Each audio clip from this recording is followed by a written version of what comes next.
Hey guys, what's happening? Robert here, BP News Channel. Once again, we're live. Late night. It is another late night, and we're going to go through all the developing stories in the news. My glasses are a little bit...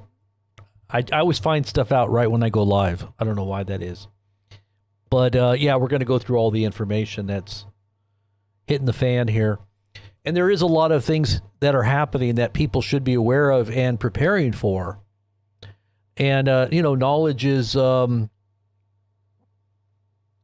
is power, and really power is really not just what you know, it's who you know. I really do believe that. People that are in high places are definitely, and sometimes people think, put their trust in people that are in high places, but we're talking about the most high place. You want to have the vantage point and the real plan of, that ultimately is going to win the victory in the end. And that's why you go with the most high, right? Okay, so we say there is wisdom, but wisdom from above is much more relevant than wisdom of the world, right? As the Bible says. So we're appealing to a higher authority here. And some may say, that's foolishness, and, your fantasy beliefs are not really relevant. But I'm going to tell you right now, we're about to see the consternation of nations, where they say, it says, distress of nations with perplexity. I happened to look that up in the original language. I did a little study on this. Somebody had posted that verse, distress of nations with perplexity. And it's talking about, if you really look at the original language, the Greek breakdown of the words in that passage, it's talking about, and they seem to think that it has to do with the oil crunch and the second lockdown of the whole globe. It's going to affect everybody's travel. The distress of nations is about arresting people's travel. So if you really look at the original language and what it says there, arresting people's travel abilities to move. Distress of nations with perplexity. So I know it doesn't seem like it matches, but in the what we call the translation, but it's always good to go back to the original language to get the real gist of what the word is, and what's intended in the original language. Though there is, interpretations that can in some way seem to say what the original intent and the way those words were translated can seem to be interpreted. And I say that's the interpretation of the translation in English. It may still have different meanings when you go back to the original. That's why it's so important to go back and really do a deeper dives on different passages in the original language. And then to have scholarship that understands grammatical ancient Greek and its interpretation, or Hebrew, whether you're going back to Hebrew or Greek. You got the linguists that understand, the language and the grammar and what different words mean. It's so important. That's why I like to listen to scholars, but I'm not a scholar, so I'm not claiming to have all that kind of information, but it is interesting when you have someone that does the hard work of breaking it down and then giving it, serving it up so that you can understand it, because not everybody's a scholar, right? Not everybody's a PhD, even though some people seem to claim to be those on YouTube. We got a lot of armchair, what you would call, I know there's people that have said this, and I thought it was so funny because they come across as if they're, Bible translators or something, but they can't even speak the English language. Okay, so we're going to get into the word here. We're going to get into the news. The news is very important because it is connected to a lot of what's happening spiritually, because this administration seems to be modeling end-time prophecy, whether they're doing it on purpose to try to trick people. This is what a lot of people think. Oh, this is all a part of the plan so that people will get on board thinking that they're doing God's service, that they're going to think the government is in line with God's will. And this is what governments have done in days gone by, in history's past. You can go back to the Sandinistas, for example, though they called it the liberation theology, or liberation theology. And basically it was just a wedding of politics and the Catholic faith, right? So anytime you wed religion, that's what the Nazis did too. You had the Methodists, I think it was the Methodists, that were high-hailing Hitler and basically saying Hitler was God's man, anointed. They were calling him the anointed leader for the nation to, and he did do a lot of things outwardly. He pulled him out of, he basically marshaled all kinds of investments from different corporations around the world, including ones in the United States, to bring back the economy as well as the war machine and to rebuild it to sweep across Europe. He did it very quickly to boot, but they thought that was God's will and plan. They thought that was God's answer to their, to their World War I debacle and their, national disgrace. They were being exalted by this man that they hailed as a God-sent savior. Now, I don't think they worship him as Christ or as Jesus, but they did put him up there, hailing him.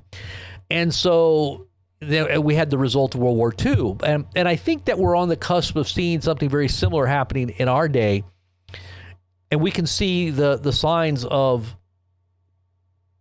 of almost a messianic kind of mindset that is being imposed or superimposed upon certain officials and their policies, as if it's holy writ, and there's nothing you can say, otherwise it's fake news. You're basically blaspheming if you say anything against it. It's blasphemy. That's kind of the way they couch it. You're basically going against the plan. You're supposed to trust the plan. I find it really interesting though, because a lot of people that support Trump, even to this day, they won't take his vaccine. He says he's the father of the vaccine. He says it's a good thing. He's never recanted. He says it's always been a beautiful, beautiful shot. And he says to take it. Even though people booed him, he still said, we'll have a little talk when I come back into office about it. We'll have a little talk. What does that mean? A little talk, Oh, that means you're going to get in trouble when we come back. We're going to make sure that you understand how important this technology is. So in the last few weeks now, Trump in his administration under Maha, RFK Jr., Make America Healthy Again, pushed through the new mRNA gene editing software for your soul or for your body, right? To heal you of cancer, right? These new technologies that were in the first shot that for some reason many people, millions of people died around the world because of it and sickened. And to this very day, I think people are still dying. I think that recent movie star, that young movie star and her brother, they both passed away. You got to wonder how. He died suddenly of a heart attack, some kind of heart problem. And who knows how she died. And she was a very big movie star just the other day, 36 years old. But both her and her brother both died like that. And you got to wonder, because they're still saying the fallout from the mRNA COVID shot is still having an effect on many people. And I know personally, as well as people that I know people, that everybody knows somebody that died from it. Okay, they can say it was COVID or the flu itself, but no, it's only the ones that took it, that got it, mostly the ones that got the shot, that seem to have had all the problems with their hearts and everything else. And so here we go about round two. We're going about round two, and now they've fast-tracked, and Trump has signed on to this flu vaccine that's mRNA-based. They seem to want to glorify the fact that they've pulled back the 72 scheduled shots for young kids. That's insane. I mean, obviously anybody would know that's insanity to give little babies and children 72 different shots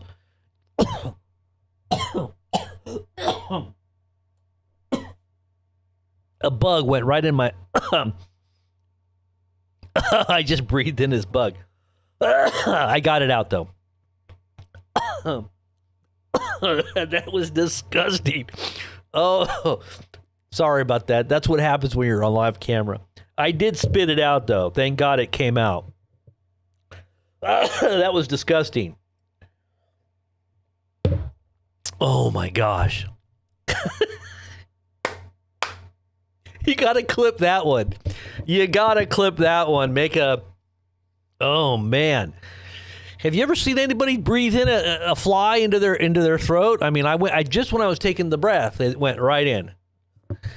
That was like perfectly timed. My goodness. You got to wonder about that. Oh, anyways, what was I saying? There must have been these glasses. I have to put on my other shades here. Oh, man. So we've got this new all-in-one.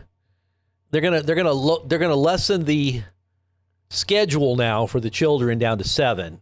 Instead of 72, it's gonna be 7 now. Much better, right?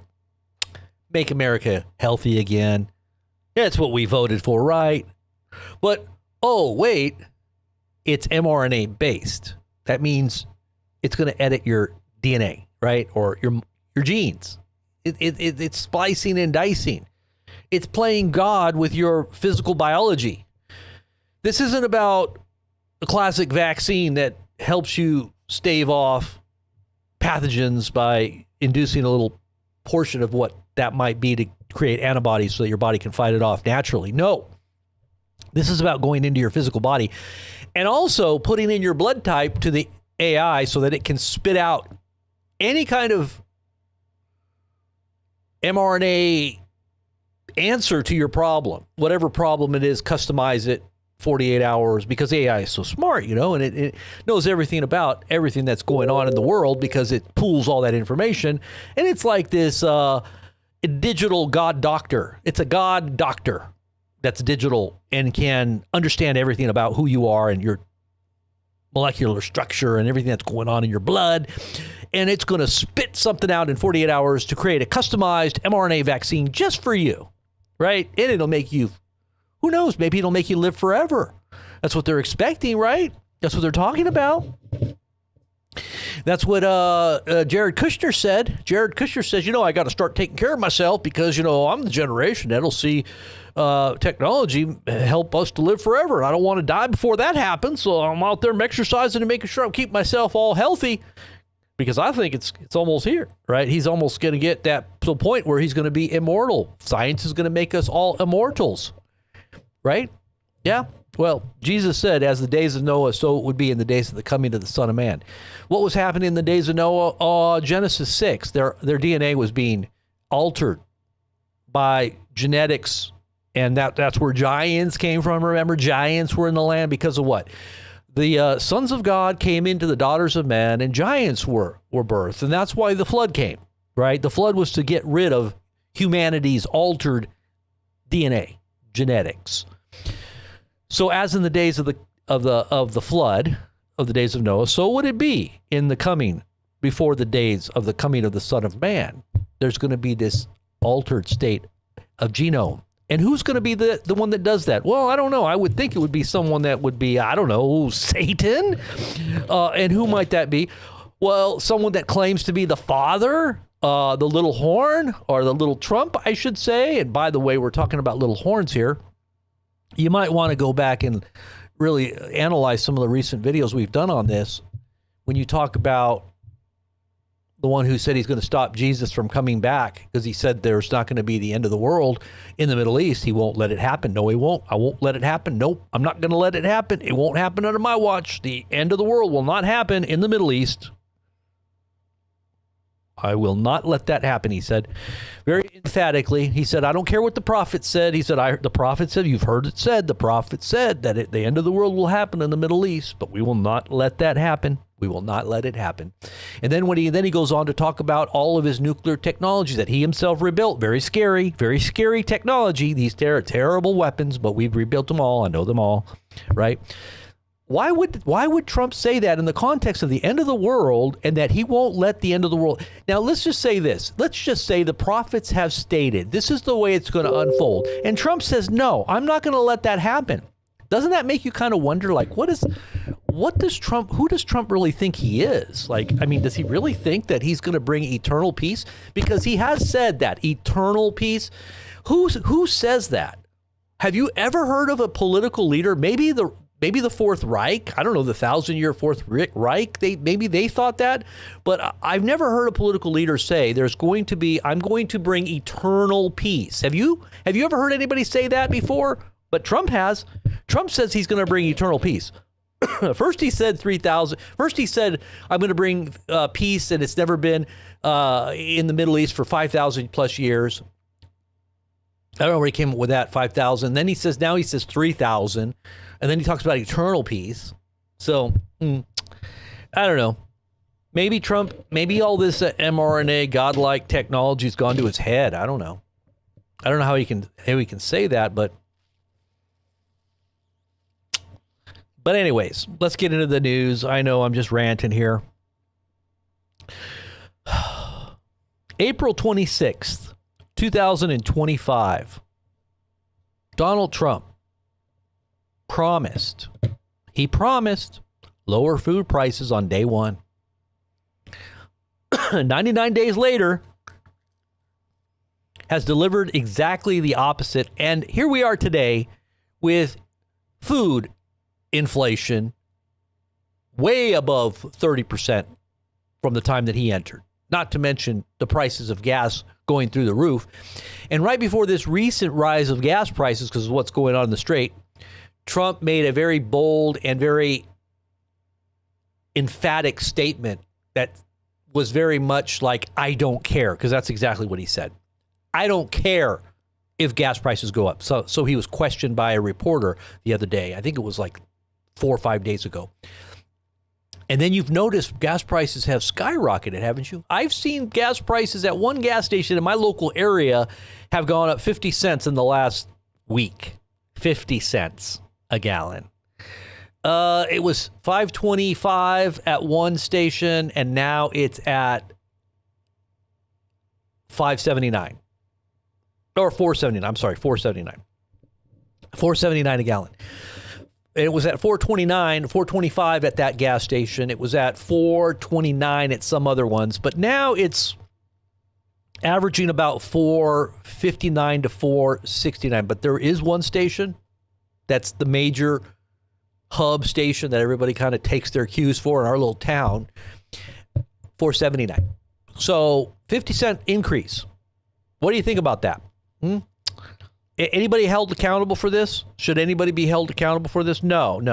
We don't need to hold anybody accountable. It's Iran. It's all Iran's fault. It's all Iran's fault. They're not listening to what Trump's saying here, right? They're not listening to all the boasts and the expectations and the flatteries and the threats, because that's what he does. He goes from threat to flattery, threat to flattery, threat to flattery, back and forth, back and forth. This is April of 25. Let's just kind of take a listen and just see what they said here. I'm kind of curious.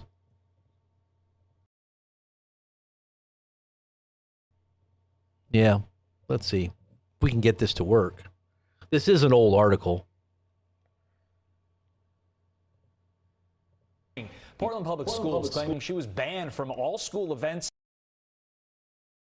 All right, that has nothing to do with anything. But anyways, I guess that's a recent video. But anyways, okay, so let's move on. Okay, so our economy is in the hole here. Okay, so they've got a new mRNA-based skin cancer vaccine that's also coming out. Did you see that? MABs and mRNA vaccines are revolutionizing cancer treatment. It's amazing, people are saying, right? Right. Just like the COVID vaccine was supposed to take away all sickness and protect you safely and effectively. Yeah. You don't need to know what's in it. Just trust the plan. It's an emergency. It's a EULA, emergency use authorization. So just take it. Take your damn, remember that lady? Take your damn vaccines. Just trust our government, people. There's no conspiracy here. Just take your damn vaccines. Remember that lady? Did I not do it just like the way she did it? Do you remember that? She got on that, Fox News or something, and she just started saying, her little head was just bobbling all around. She's like, I'm a doctor. I know what I'm talking about, people. The government's not against you. There is no conspiracy here, people. Just take your damn vaccines. Yeah, okay, well, I'm going to take it just because you said that. There you go. Wow, I really trust you. Yeah, you're very trustworthy. Going to go ahead. I don't need to know what's in it. Nope. No informed consent. Don't need that. I know it's an emergency. I know everybody's panicking. Let's just give me that shot. I don't care what's in it. If they say whoops after the fact and I die, well, I can't sue because I'm dead, right? Oh, well. That's just what's going to have to happen, I guess. Trust the government. They're here to help. Isn't that what Reagan said? Always beware when they say, trust the government. We're here to help. I'm with the government. No, I'm with the government. I'm here to help. Right. Okay. Breaking Gas Buddy data showing live U.S. average prices of diesel has again hit $5.50 a gallon for the first time since May 28. The current all-time record is $5.82. Ooh, we're getting close. That was 6/17/2022 when it was that high. And it could get close to or surpass that level soon due to geopolitical tensions. Oh, I think it's going to way surpass it. And it's going to be happening very soon. I did that. I always thought that was Biden. But you know what? It turns out it's Trump. And it's even actually a lot worse. Because, Biden and Trump are on the same team. You know that, right? In fact, Biden was actually yielding to the real power and the real president just ask Q. I mean, all you Q followers out there, Q was saying Trump was still in control the whole time. Remember, Biden wasn't really president the whole time. Trump was in control, and he had all set up just so that he can have all that dumping ground so that when he came back in, it would be all their fault, right? It was like he had to have like a little place where they can dump all their garbage on. And Biden was the perfect guy to do that. And then he would rise from the political dead, just like we said it would happen. And sure enough, it happened right at the last minute. Butler came. Yep, then it happened. All right, so then we got this correlation with debt monetization, purchasing power of $100 since the January 1st of 2000. Wow, so your purchasing power has gone down with every $100 bill. Did you increase in your income levels at your jobs to make up for this buying power deficit? Have you? I mean, $100 only can buy you $59 worth of stuff now. Going back, if you go back to 2000, January of 2000, we're only 26 years out, and we've lost all that buying power. Yeah, you might want to listen to this lady here. Because this is the smoke and mirror sham wow, stock market that we have, sham wow stock market, smoke and mirrors, making you think that everything's good when it's really not. If you can understand what she's saying here, maybe you'll prepare yourself. Maybe you'll start getting yourself ready. Here, listen. It's official, the U.S. just admitted it, which means no one is safe from what's coming next, not your wallet, your paychecks, your savings, your cost of living. In fact, life as you know it is about to change. In case you missed it today, the U.S. announced that we are buying back our own debt because nobody else wants it. I'm a monetary analyst. It's what I do for a living. I study the dollar. And a year ago, almost to the day, I predicted that yield curve control was coming, which is essentially when the U.S. Ponzi scheme really kicks into high gear and is exactly what we're seeing today. Instead of the Fed issuing new currency to buy the debt, the U.S. Treasury is issuing more debt to buy our existing debt so we can keep issuing more debt. And if that sounds confusing, it's because it is. You don't need to know all the technical details. All you have to know is that the media is going to tell you that this is not technically quantitative easing, that inflation will not rise because of this, but do not be fooled. What they're counting on people not realizing is that yield curve control was used here in the US during World War II, when spending exploded and there were no buyers of debt. So what did they do? They said, we'll just buy our own debt. This will guarantee that interest rates won't rise that much because the second they do, we'll just keep buying all the debt. Which sounds great in theory. They saved the system, but guess who paid? Everyday Americans. In just a few years, inflation jumped up to 18%. Can you afford if every single bill in your life jumps up another 18%? But not only that, the debt today is 10 times what it was during World War II in real terms. That means inflation adjusted, meaning that today's fallout would be far worse. We could be looking at not only double-digit inflation, but far greater than 18%. What this is really telling us is that the U.S. is growing more and more desperate, and that they're having to step in at a much more frequent rate. And every time throughout history that a country has had to do that, it always results in higher inflation for the citizens. Now, to be clear, what's happening today isn't technically yield curve control yet, but it is the first sign of what's to come next. And if I were you, I would be paying very close attention to what's coming next, because every dollar you have, whether that's dollars in your wallet, in your bank account, your paycheck, they could be devalued like that. Yeah, like that. Like that. Okay, suddenly. It will come upon the whole world like a trap. Suddenly. It's going to happen. Just like COVID. Remember, everything became short all of a sudden at once. Everybody ran to the grocery store trying to get that last bit of toilet paper. Give me that toilet paper, or I'll punch you in the face. Give me that last bit of chicken. Oh, well, that's the beef. Where's the beef? Where's the beef? Where's the beef? Where's the beef? No more beef, no more chicken, no more nothing. It's a shortage of everything. They called it an everything shortage, remember? And then the supply chain, no chips. No more chips, no more nothing. No more computers, no more cars, no more trucks, nothing. And they had them all parked in this big stadium because they couldn't get chips. This is nothing compared to what is about to happen. I hope you're all prepared.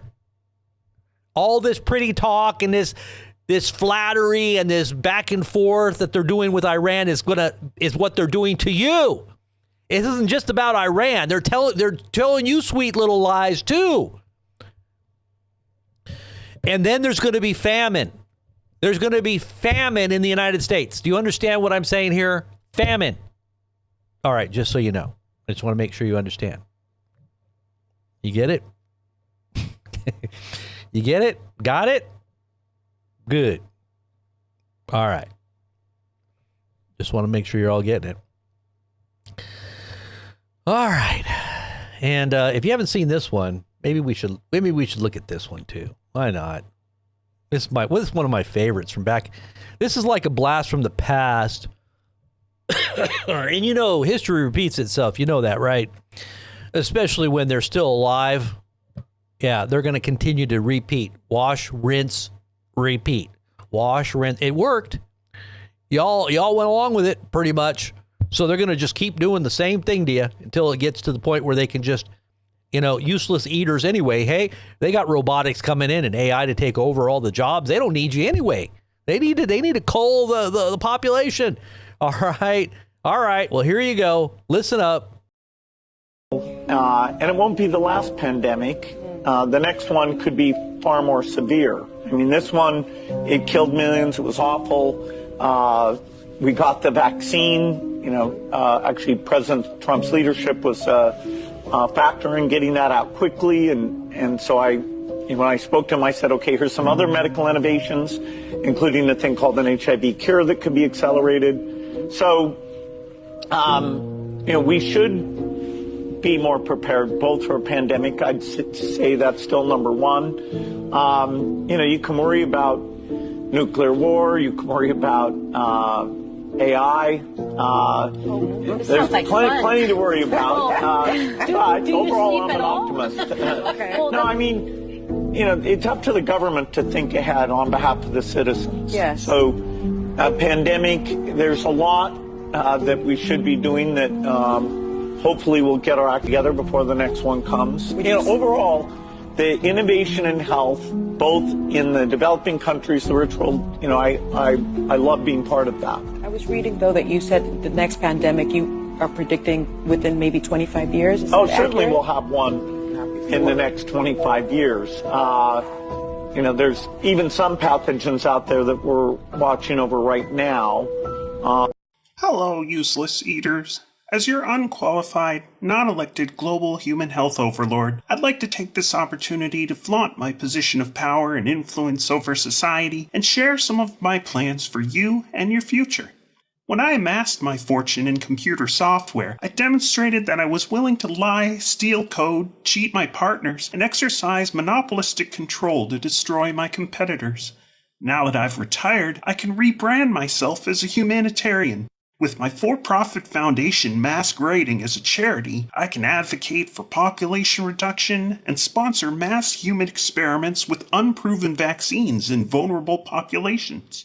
Like my father, a powerful banker, eugenicist, and Rockefeller crony himself, it's always been my ambition to decide who lives and, more importantly, how many have to die. Whether it's under the guise of climate change or world health, it's really all about controlling and culling the human herd for fun and profit. In November of last year, I hosted Event 201, a war game simulation of a global pandemic. Leaders from private corporations, global banks, governments, and the media got together to strategize ways they could align in lockstep when responding to a worldwide health crisis. Using a coordinated campaign of fear-mongering, intimidation, social shaming, and economic blackmail, we realized that we could get around dangerous philosophies like individual liberty and national sovereignty. With an obedient population, we would be free to implement our own top-down solutions, like forced quarantines, social distancing, contact tracing, and mandatory testing, as a means to seize technocratic control of society. Now imagine my excitement when we had the opportunity to declare our own global pandemic. It was my chance to look like the Nostradamus of public health and to position myself and business partners like Dr. Fauci as the de facto authorities on response and solutions. Through exaggerated doomsday scenarios and computer simulations, our petty control freaks instituted harsh rules and draconian lockdowns. Even after our dire predictions proved false, scared and well-meaning people continued to submit to the arbitrary and foolish demands of their so-called leaders. Having achieved global lockdown and medical martial law, we will continue to hold hostage your ability to congregate, work, travel, or do just about anything until we're prepared to roll out our bigger plan. I like to call this Pandemic 1, because believe me, we have others in the works. Our final solution is to have you begging for us to vaccinate, tag, and digitally track each one of you like livestock. Not only will my foundation enjoy legal immunity and trillions in profits, but these mandatory experimental vaccines will move us so much further down the road to absolute centralized global control. If only my good friend Jeffrey Epstein had been here to celebrate with me aboard the Lolita Express. So remember, global citizens, this will end when I say it ends. Could be a year, maybe 2 years, maybe never. I guarantee that if we have our way, it will be at least until you're not able to do anything to stop it. Just surrender your personal freedom and common sense to our fear merchants in government and the media, because none of this works unless you all go along with it. Now, if you'll excuse me, I'm off to do some augmented reality spirit cooking with Marina Abramovich. Bye now. Marina Abramovich? Really? Oh, you mean the global witch, the Jezebel of the rich and the powerful and all the celebs? Because that's what she is, really. Spirit cooking. Yeah, all those emails that were released that showed all these guys like Bill Gates doing these rituals, right? Spirit cooking. Whatever. If you know what that is, it should disgust you. But, you know, people like Lady Gaga and Hillary Clinton and Podesta and all these very high fluting, and people like Gates, you know, working together and playing together and doing the little get-togethers, spirit cooking. You got to wonder what's really. I mean, when you wonder why Bill Gates' wife divorced him. She probably was sickened at all the things that he was into. And she probably found out too, I'm sure. But anyways, let's get on to some better news here. Hopefully we got some better news. But you got to hear the bad news in order to understand what's really going on. You got to look at it, you know. It's kind of hard to do, but you just got to do it. Let's just go and start from the beginning of the day here and what we posted. What did we post here? Oh, there's. Who is that? Oh, he's now coming around. Oh, the guy that says tomorrow's news today, he's now coming around. He's coming around to our position now after what? Almost a few years now. Yeah. Oh, by the way, yeah, the U.S. national debt, it did go over 40 trillion today. And you see that? We got the moment that it actually happened. Here recorded. Oh, what is this graph here? Oh, my goodness. But Moderna stock has gone skyrocketing through the roof. I wonder how much stock Trump had in that. Oh, I bet you he sold a lot of people that bought in for $100,000 to get Trump's picks early. I bet made a lot of money because I bet you Trump let everybody know right about here what he was buying. And then they all bought in those 100,000. Those subscribers that paid $100,000 a piece to get this insider information made lots of money because of Trump. Oh, it's beautiful, isn't it? It's beautiful. What a beautiful thing. We got such a loving president that would just care about our portfolio so much. Such a nice president we have. Let's see. This is Israeli court freezes Ben Gavir's plan to place crocodiles around prison holding Palestinians over animal welfare concerns. Yeah, they were afraid that there would be something that would happen to those poor crocodiles. You know, all those prisoners that are being held in that little prison surrounded by that moat of crocodiles that are supposed to eat the people if they try to escape. Yeah, it's too bad. It was very, not hell. It's not a good thing for those poor crocodiles. Don't forget about the people inside and the kids in there. I think they had kids in this one. Is this the one where they had the kids in there, or is this the adult one? The adult prison? Oh, I don't know. Those people weren't even given a trial or anything. They just throw them in there. Poor guys. It shouldn't be poor crocodiles. It should be poor people, right? I guess the top advisor to Fauci was criminally indicted. He was found guilty, or he pled guilty to conspiracy to defraud the U.S. It's time for Morons to expose everything. I think he might, they say, according to Rand Paul, because Rand Paul's bringing this all to a head, that he might be turning, evidence over for lesser sentencing about his buddy Fauci. Maybe he's going to turn and expose everything about Fauci. Maybe Fauci's going down. Is this it? Is this the moment where he turns and basically outs his partner here? He was the top advisor. Let's just see what they had to say here. I'm kind of curious here. I didn't watch this one yet. The former senior advisor at Dr. Fauci's National Institute of Allergy and Infectious Diseases. Oh, wait. He's facing charges now for allegedly attempting to hide. Oh, shoot. Okay, let me put it on here really quick. Hold on. Excuse me. Yeah, that bug was pretty. People were making fun of me because I was talking about that whole agenda. You will eat the bugs and you will be happy. You will own nothing, eat the bugs, and the laboratory-made meat, and you will be happy.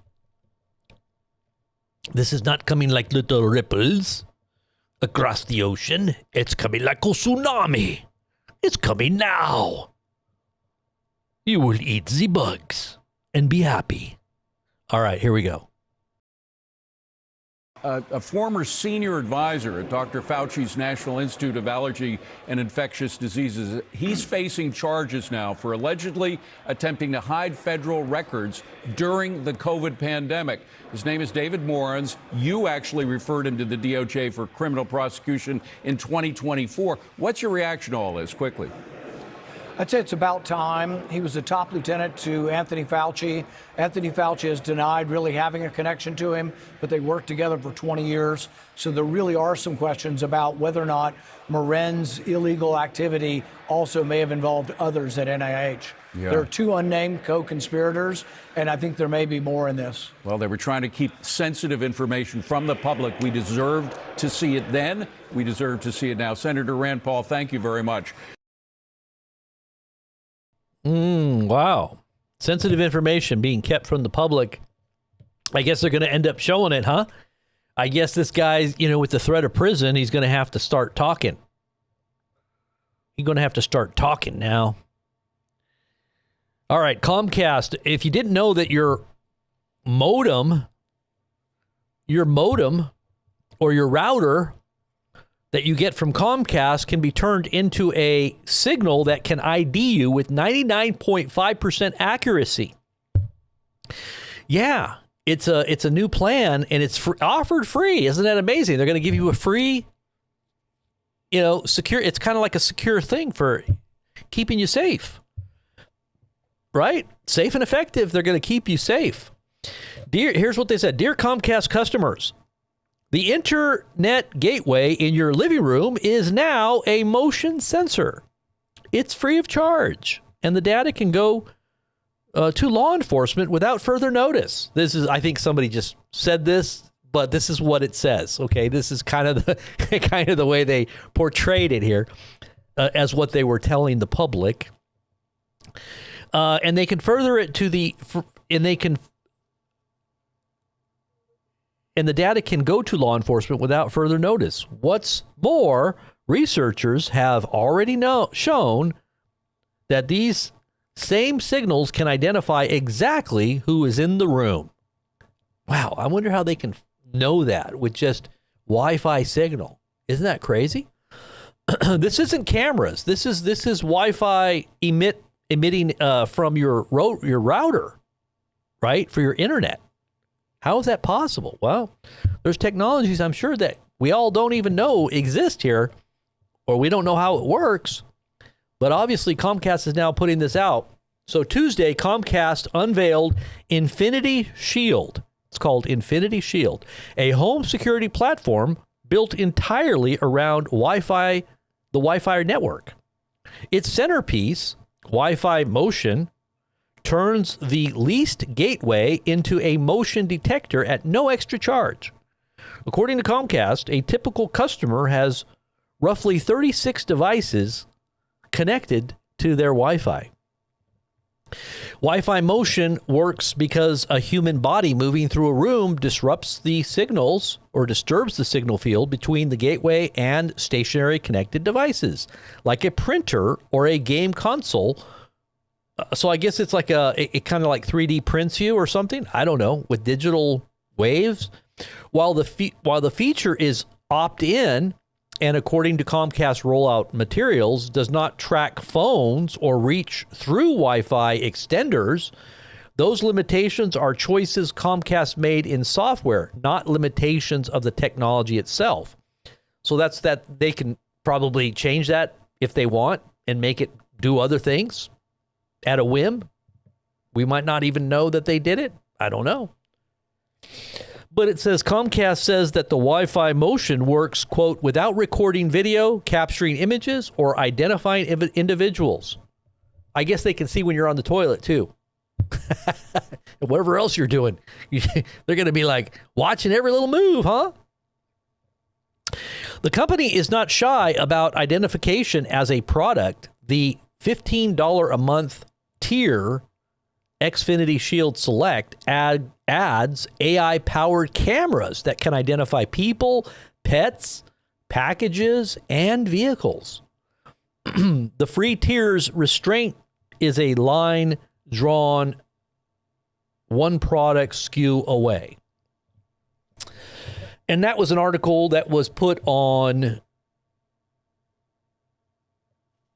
which one was this? This was Zero Hedge. Zero Hedge. Yeah, Zero Hedge. Okay.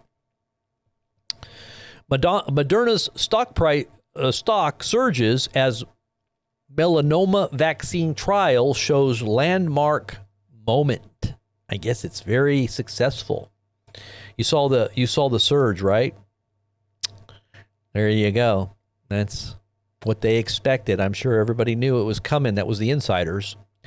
I'm sure if you had access by paying $100,000 to Trump's inside picks on the stocks, you would have known this, and you would have put a huge amount of money into it, and you would be making bank right now, because the stocks went up from like $60 to now, what is it now?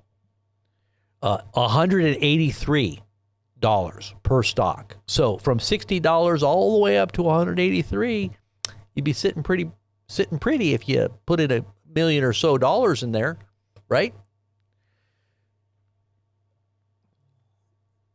So yeah. So what did Trump have to say today? Let's see what Trump said today. No one has given the Islamic Republic of Iran a greater opportunity to make a deal than me. Tragically, for them, they have failed to take it. Therefore, today I am announcing the most crushing economic operation ever taken against any country. This will be economic warfare and isolation on an unprecedented scale. Their navy is gone. Their air force is destroyed. Their military factories are now in rubble. Their currency is worthless, and their country is hanging by a thread. They still got a lot of missiles, though. They still got the Strait of Hormuz locked down. They still got a stranglehold on our economy. And they've basically effectively gotten all of our bases and people that were on them in the Middle East to leave. And our poor sailors out there are dying, jumping ship because they've been out there for almost a year. So Trump says, today I am now announcing that any country that allows its financial institutions, businesses, airports, or government entities to provide any type of lifeline to Iran will itself face tremendous economic consequences. Oil smuggling, swap lines, cash transfers, exchange houses, ship registries, front companies. It all needs to stop now. And you know who you are. He says, you know who you are. Make sure I got this up here. You all know who you are. And what did he say here? This will be an economic D-Day. Oh, so we're all going to gather around and we're all going to be in agreement. We're all going to storm the beaches of Iran's economy all together to bring this to a screeching halt without having to use nukes, because we're all talking about the possibility of crazy man with the red button to push it and change everything, because that's what's being talked about now in the highest places in government, that Trump is ready to do it. Highest people in military are now talking Trump is ready to do it. We're locked and loaded with these little tactical nukes ready to launch. If the world does not help us and we do not get this done, you can expect nukes as the only other option. We're basically holding the world hostage now with nuclear war.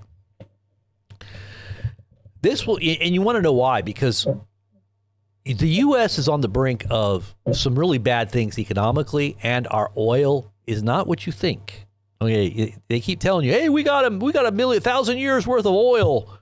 Yeah, it's in the ground and it's not being refined. It might be in the ground, it might be, but we're not refining it. Okay, we're not able to do that. And the repercussions for the whole world are going to be catastrophic. This is going to usher in the 4 horsemen of the apocalypse. Actually, I think that the horses are already riding. Personally, I already think they're riding. I think we're about to see we've already gone into the war horse, which is the red one. Now we're going into the black famine horse. We're about to see famine, guys. This is a perfect storm with super El Nino. We're talking droughts. We're talking about fertilizer shortages. We're talking about supply line crunches, gas prices, diesel prices through the roof. There's just no way that food is going to be trucked to your local. All the things that are being affected by getting it to your store is not coming. It's not coming. It's going to stop. So oil smuggling, he says, swap lines, blah, blah, blah. Okay, so this is economic D-Day. This is like storming the beaches of Normandy here. We're on the brink of World War II being initiated here. This is World War III, though. Okay? He's using World War II imagery here. And we all need to stand together because we're fighting together here. This is our future. The whole of Europe, all of the America, and all Western loving countries, we all got to unite because, we're seeing a threat to the whole global world economy right now. And if America falls, everybody falls. Right? And so this will be an economic D-Day, and we all need our allies to stand with the United States of America to isolate, to defeat the Iran threat. These maniacs are on the ropes, and these historic measures will cripple them and their ability to project terror worldwide. Iran will never have a nuclear weapon. Thank you for your attention to this matter. All in caps. Looks like Grace, Amanda Grace. All in caps. President Donald J. Trump, all in caps. Don't forget, Iran will never have a nuclear weapon, all in caps. All right, so we know that he's very serious. He's capitalizing these things. It's capital. This is capital, man. This is why they call it capital. When you got capital, you got capital. You got power. You got capital. You got capital. We need some capital. How about somebody sending some capital this way so we can keep getting this message out?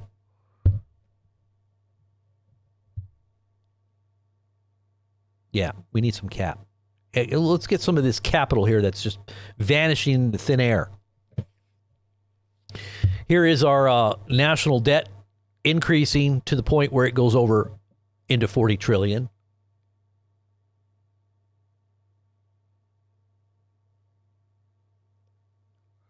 Not just billions, but trillions. All right, gas prices has risen, but they're being kept artificially low by emptying the strategic petroleum reserve. When that reserve runs dry, the real prices show up. And I'm going to tell you what, we're getting very close to the real prices showing up. They're beginning to be seen. Yeah, it's just now starting to pop out like that alien coming out of the stomach in the movie Alien. It's just now popping. It's just popping out right now. Everybody's going to see how ugly what's really going on really is. You want to see? That the U.S. is draining emergency oil at just a historic pace. Look at the U.S. Strategic Petroleum Reserve.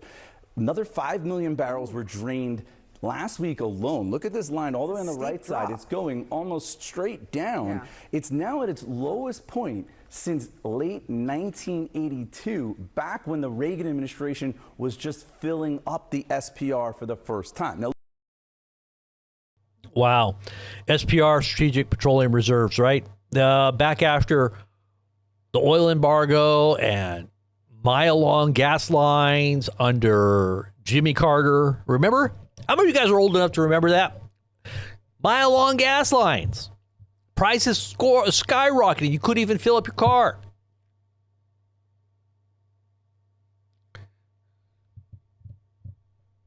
And then here comes Reagan to save the day. Another actor-in-chief. You know, Trump always tries to act like he's Reagan. Have you noticed that? He tries to do his little eye thing like Reagan. He's like, he does this little twinkle in his eye like he's trying to be like Reagan. He's like Reagan-esque. I'm just like Reagan. Trying to be like Reagan. So everybody will remember Reagan. Long for the Reagan days. It ain't going to happen. Ain't happening. Nope. Hormuz shipping traffic is at a near standstill. Look at that. Look at all those ships out there. They ain't going nowhere.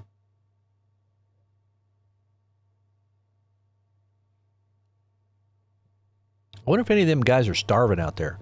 They're probably like the guys on our ships, our military ships out there in the Persian Gulf. They're probably they're getting sea. What do they call it? See, what happens when you stir crazy? I don't know if they call it stir crazy. Well, you're on a little, you're on a ship for what?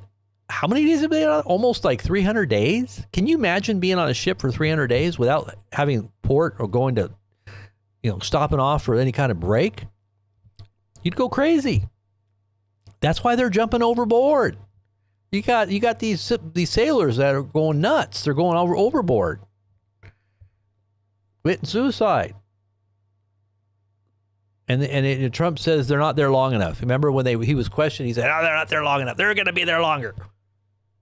I don't care. We got a war to fight. Put them out there. We'll put some more cannon fodder if they jump over. We'll put some more people in there. Just make sure the alligators are okay. Those poor alligators. Well, watch out for the alligators."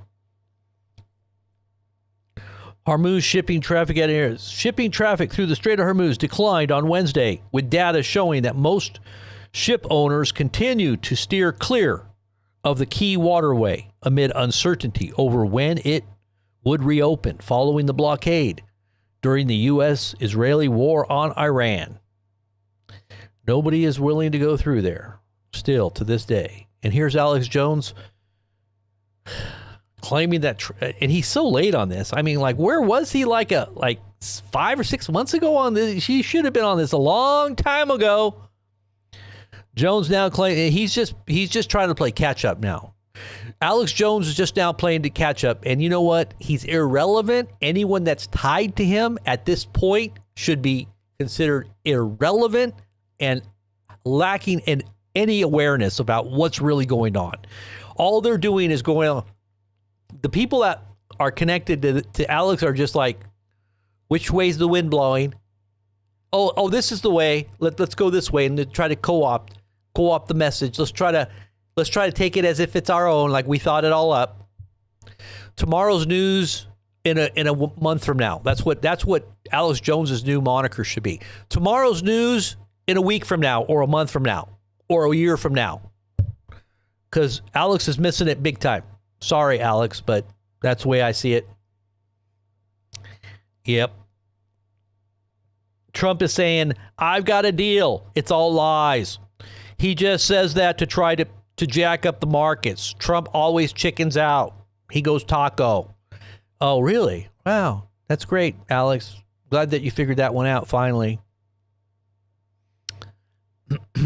Now that you realize that that your whole network was taken down and that they're censoring you, going back to the way it was after they've used you. Another controlled opposition. Well, I was admittedly controlled opposition in the first administration, but this time I think it's going to be different, and I've got interest in Trump succeeding. I got to keep my network. But no network is no longer there, is it, Alex? Where is it? I don't know. It's gone. Now, get back on the bandwagon. We'll let you get back on, okay, Alex? But you got to take a back seat now. Now you got to take a back seat, okay? Now you can't be up there in the front with that big old mouth of yours. Here is Iranian general saying this about the U.S. Listen to his quote. I'm sure he's speaking in Iranian, so we can't understand him. But basically, he said this. The U.S., he's talking about the U.S. They announced at least 12 different objectives. For example, they said, we're going to seize Karg Island. They began an extremely heavy bombardment, hundreds of strikes, but they couldn't even kill a single person there. Then they said, we're going to advance into Iranian territory. They couldn't do that. Then they said, we're going to open the Strait of Hormuz. We're going to launch Operation Freedom. Every 5 or 6 days, they announced something new, and they failed at every one of them. And that is true. I'm not denying what he's saying isn't true. It's actually true. All you got to do is just sit there and look at what's happened. Everything that Trump has said has basically not panned out. Any honest observer and analyst knows. Now, people that are sycophants that are only concerned about making some kind of pleasing the God, the God up there that's supposedly in power is going to say exactly what they're expected to say, right? They're going to kind of go along, trust the plan. Now, this was another thing that was posted today, and a lot of people are talking about this. Warning of nationwide blackout that could last 18 months from power grid vulnerabilities. Now, this came from the Daily Mail, dailymail.com, and everybody knows Daily Mail. Very large publication. I think it's out of UK. It said the United States is at risk of a national or a nationwide blackout that could last 18 months, according to former chairman of the Federal Energy Regulatory Commission. Wow. John Wellinghoff became aware of the alleged vulnerability after a shooting at a Pacific Gas and Electric Company's San Jose substation, according to the New York Times Magazine. He conducted a power flow analysis that modeled the large-scale effects of knocking out the most critical substation in each of America's three power grids, the Western, Eastern, and Texas interconnections. He said this led him to discover just how easy it would be to cripple America's power supply. We came up with some very astounding numbers, Wellinghoff said. If you knock out 9 total substations among these three grids, you can black out the entire United States. It does not matter which 9 substations are taken offline either, he noted, as long as each one is among the 10 most important for its region. Alternately, bad actors could black out the 3 interconnections individually. That's why you might need some alternative power. Make sure you have the alternative power. Solar is a great way. If you can learn how to do it, it's not that difficult. You know, if you make your own setup, or if you just get a plug and play, all-in-one, solar generator. I mean, they're kind of a little pricey, but, it's better to have some power than not to have anything, right? I mean, you could get a gas or a propane generator, but you got to stock up. And I would say if you're going to do that, get a propane generator, stock up on propane, get a big old propane tank. That'll last you for a year if you needed to, use your lights every day, for a period of time, or some small appliances, and you had a little propane generator that sucked off that propane tank. You could store propane for, 20 years. It'd still be good. Gas, you couldn't do that with. Gas only is going to store for 6 months to a year. It depends on what kind of gas you get in there. But you definitely want to make sure you've got some type of a generator. Tyson Foods. We told you this was coming too. That America's largest beef processor shuts down, lays off thousands overnight. They didn't even get a warning. They sent out letters to workers at its Joslin, Illinois plant, informing them that their jobs would end that same day. 2,500 union workers in the Quad Cities, 43 years of operations, gone in 30 minutes. Sudden destruction, sudden famine. Stealth suddenly appears like alien breaking out. I'm just going to tell you right now, everybody's going to realize and wake up one day and they're going to be like, oh my gosh, I got to go get my supplies. Everybody's going to do it all at once. But see, I've given you guys another heads up, just like with COVID. I gave you guys a little time to get yourself ready.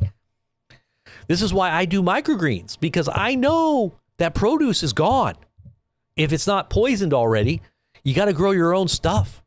And I want to tell you what was more valuable than actual gold? Seeds. You better get stocked up on seeds. Get a good price on a lot of seed, and then you can grow your microgreens. Get a year's supply. It's not that expensive compared to what you pay to go out and buy actual produce that came from some farm that's using glyphosate. Start learning how to do what do you call it? Hydroponics. You can grow little things in jars. I'll show you. I'm going to show you something here really quick. Just so you know. Just hold tight here really quick. I want to show you guys just what you can do. This will help. Hold on one second.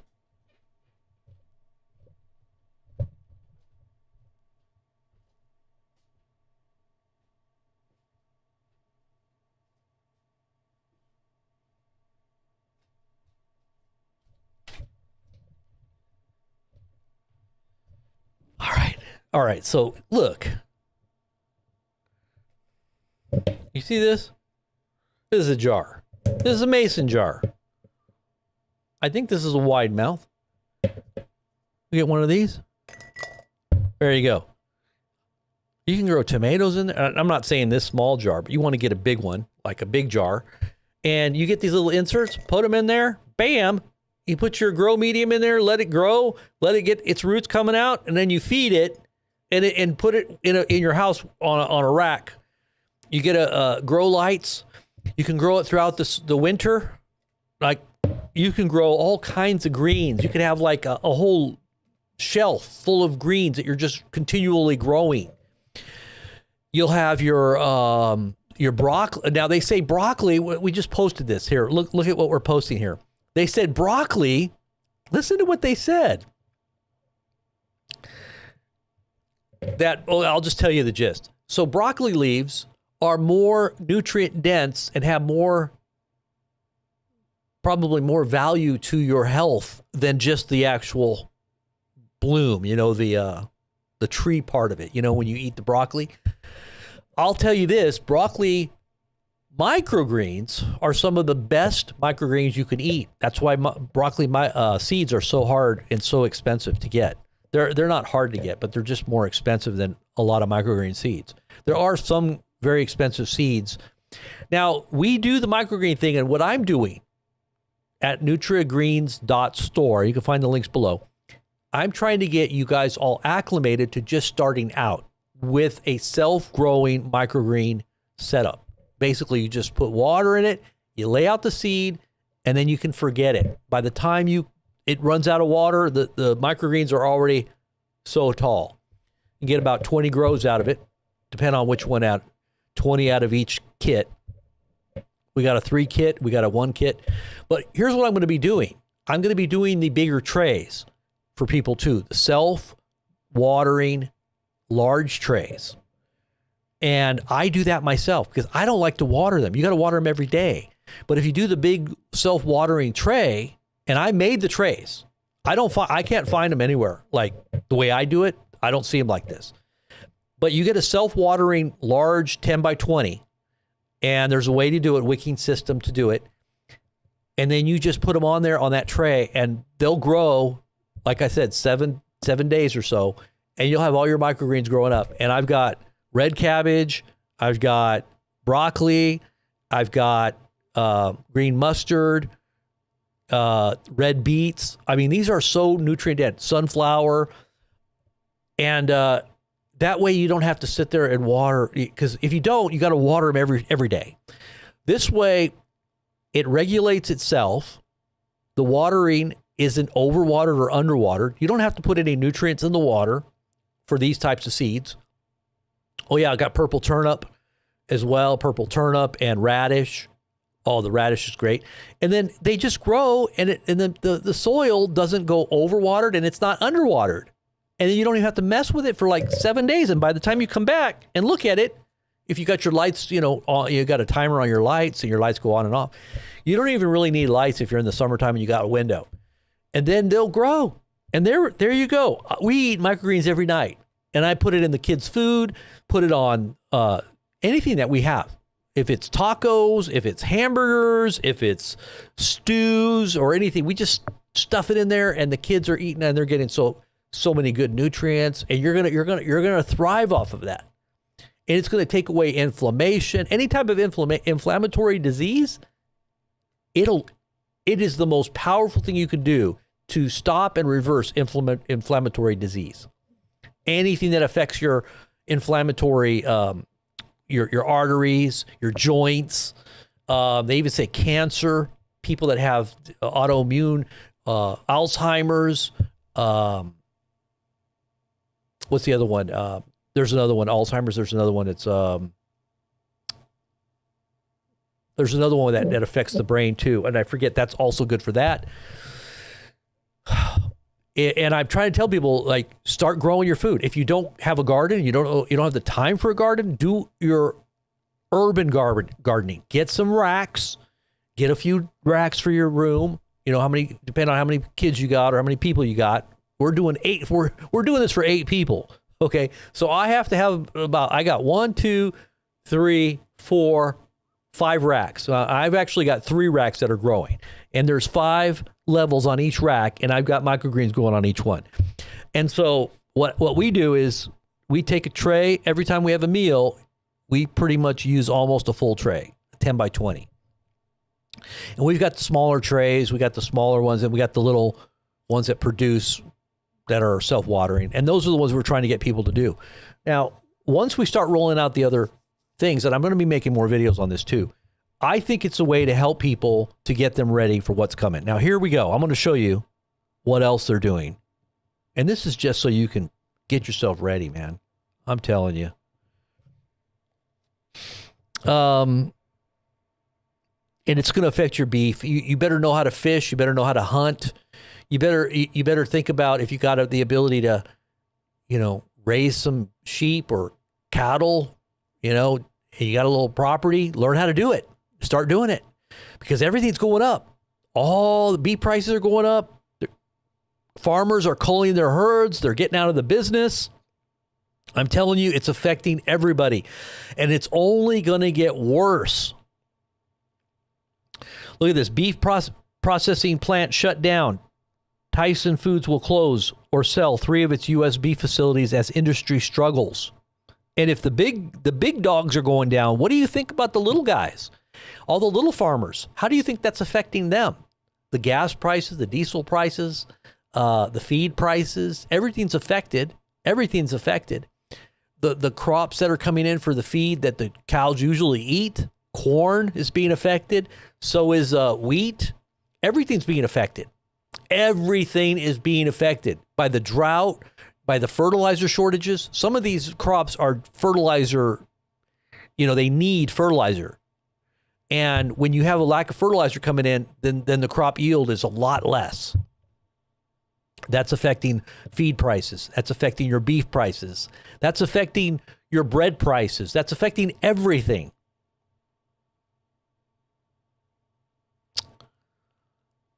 So here it is. This is an article that was today at Fox News. Popular grocery staple could take hit as California faces major supply vulnerability due to drought. And it's not just broccoli. I'm all big on the broccoli thing. I've been talking a lot about broccoli. Now look it's in the news now. More than 90% of fresh broccoli grown in the United States comes from California, leaving popular vegetable supply chain particularly vulnerable to drought, according to new research. Cornell University researchers looked into how drought conditions in California could affect broccoli shipments and whether increasing production on the East Coast could help protect the nation's supply.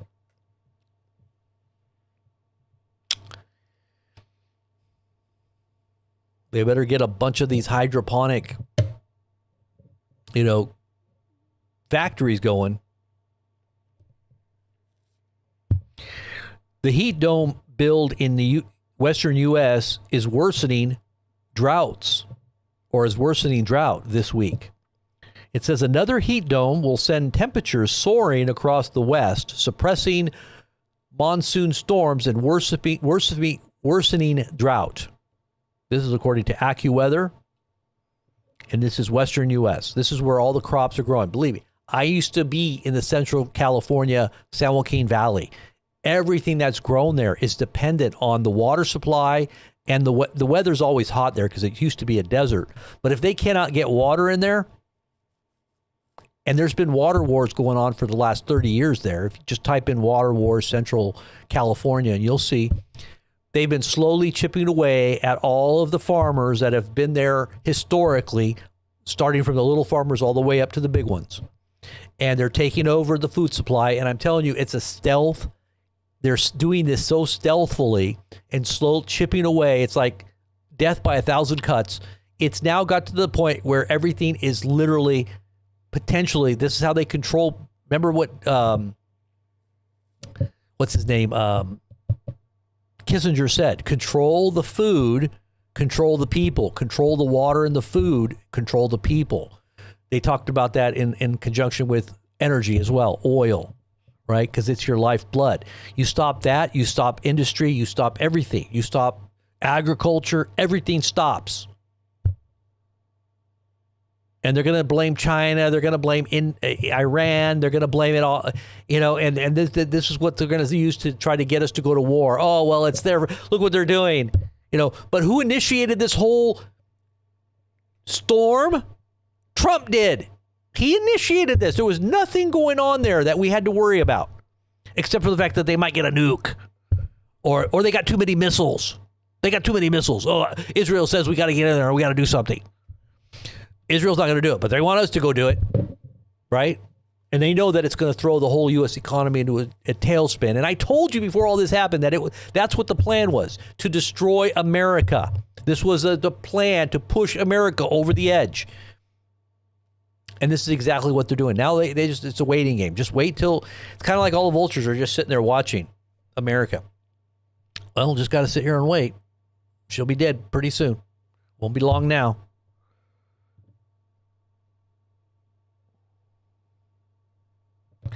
Drought, listen to this. This is crazy. Drought-linked algae leaves one Colorado city's tap water smelling like a swamp.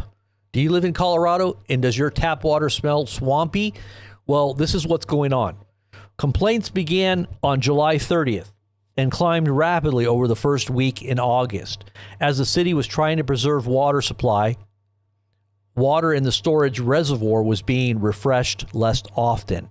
And warmer temperatures then helped create good conditions for algae growth.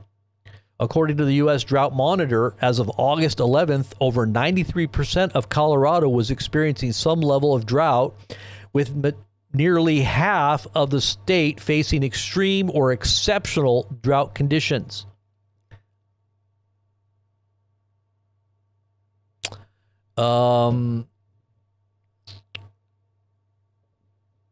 All right, I want to thank Green Goodmaker. God bless you.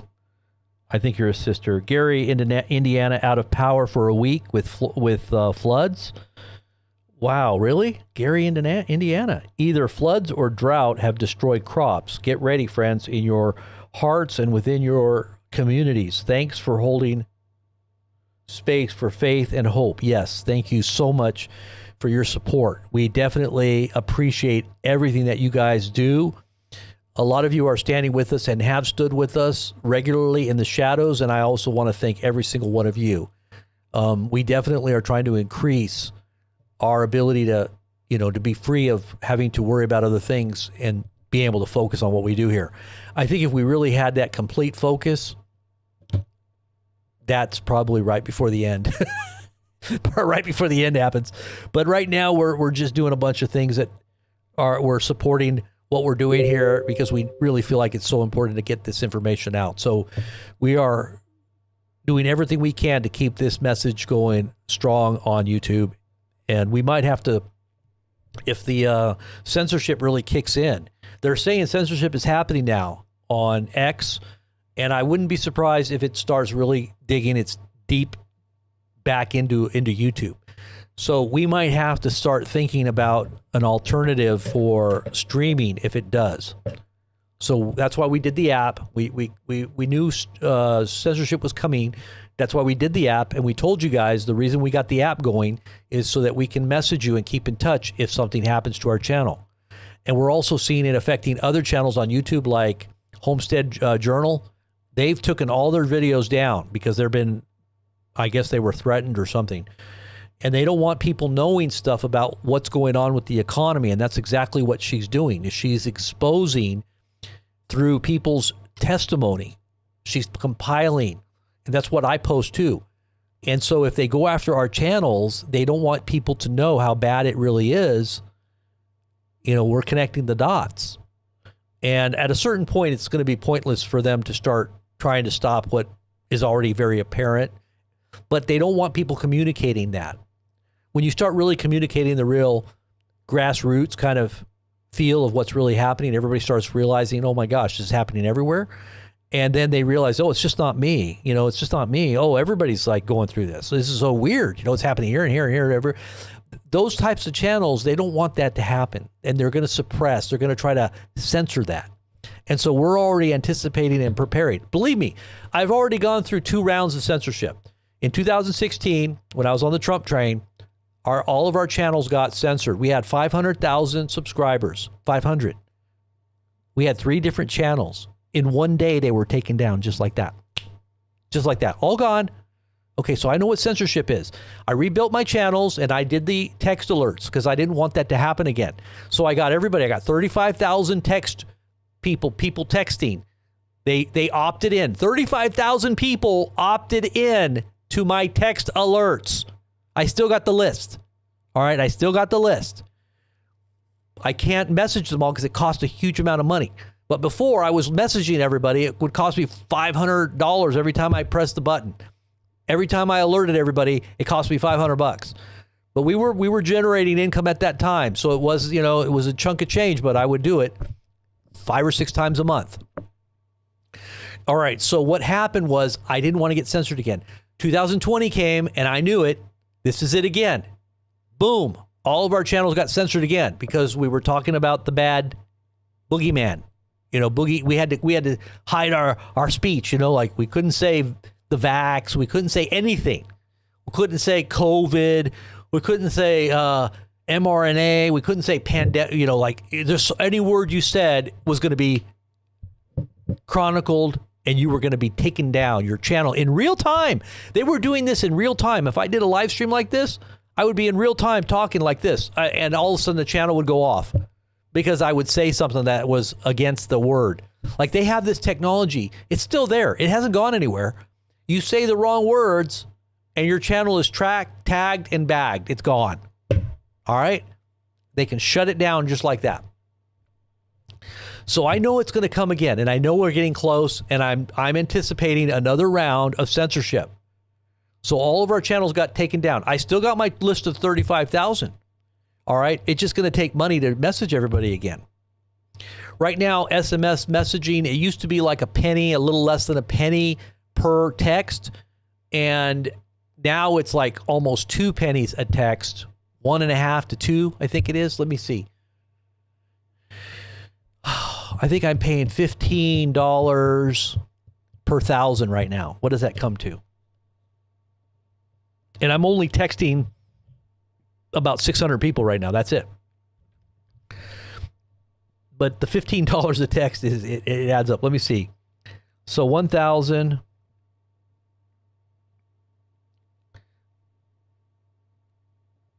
times 15, or let's see, 0.02. Is that?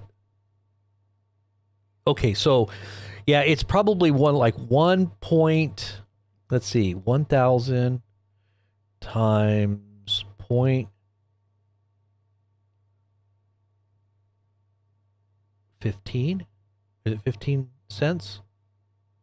Wait.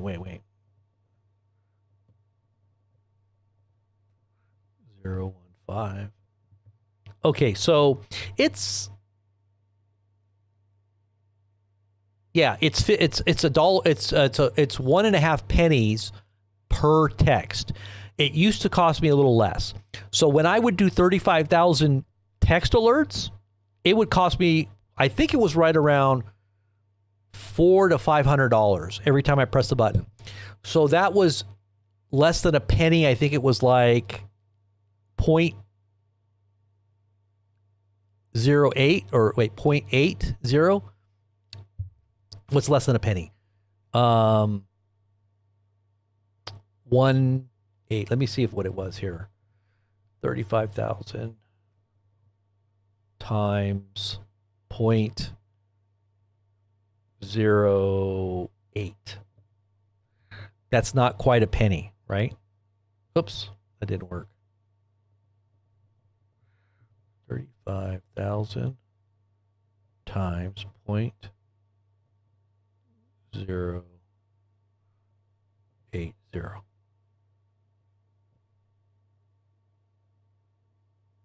That doesn't seem right.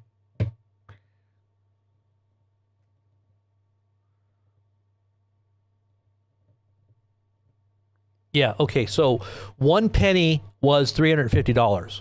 Okay, so that's what it is, yeah. So it was close to 400. I think I was getting it a little cheaper than that, though. Anyways, so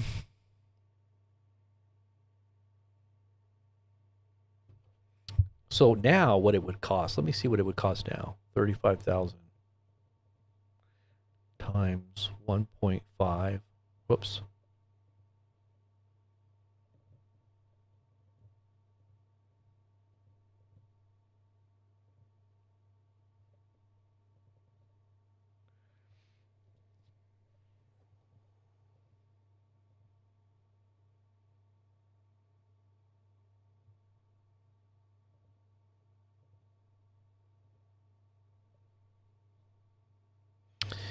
It would cost $525. Is that right? $520 for 35,000.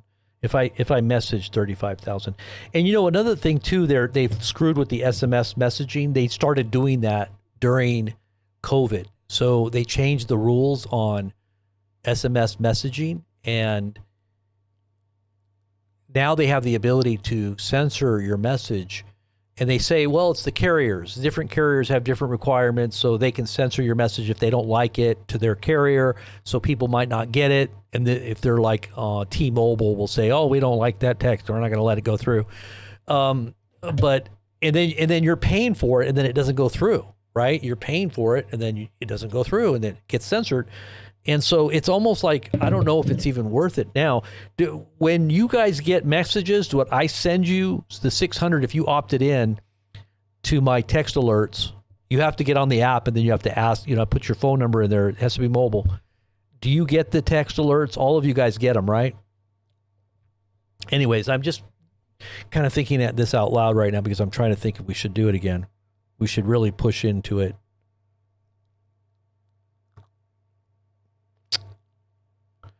But anyways, let me read some of your comments. I'm looking at some of your comments here. Less than a penny, yeah. You're right.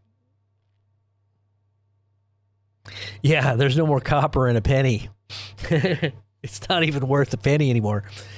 The new pennies, they're not even making them anymore now. But have you noticed, like, when you go to the store and if you don't have the right change, like down to the penny, they just round it. They round it up or they round it down. Have you noticed that? Everything's being rounded up and rounded down. There's no more pennies. So some of the older pennies are still, they're worth like 4 or 5 pennies because of their real copper. But after 1982, all the pennies were made with zinc, and you can put a blowtorch to one of those pennies and it'll just melt.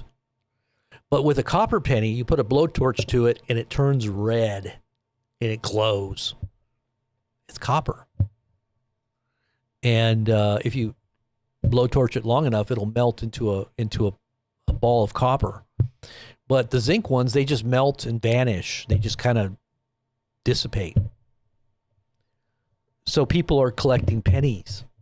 It's like, this is where it's gotten to. It's gotten so bad that back in the 80s, they knew silver was in a lot of our coinage. So people were collecting all the coins that had silver. Anything that was 64 and older was pretty much silver, 90% of silver. So people were collecting all the coins that were silver because they knew that was a sign of where our economy was ultimately going. Now it's pennies. Now it's the pennies. And the penny is really symbolic of basically our whole economy and our basic dollar. I think when you see the vanishing of the penny itself, that it's a sign. How are you guys doing in your local areas? Is your weather really hot? Just kind of curious, your temperatures. What do you guys think about the drought? And is it affecting your local water supply? Are people sounding any alarms in your local areas? Are you noticing about food shortages? Food in the grocery stores kind of being short in certain types of foods, or the increase in prices. Is it blowing your mind? Okay, I'm just telling you this is just the beginning. We haven't seen anything yet. The panic hasn't set in. When the panic hits, people are going to go out and start spending money. You're going to have a lot of people going out and buying anything they can get. And a lot of rich people are going to be sending their money, their minions out to just start pillaging and buying up everything they can. And then you're going to have people in there stealing too. You're going to have people stealing stuff everywhere. Rose Red says, my water is brown. Really? Why is that?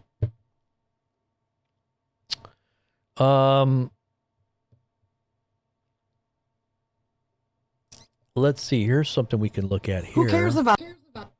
This is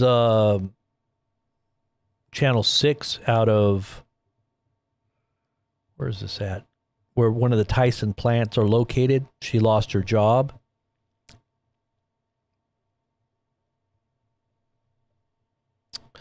Let's see. Is this the one?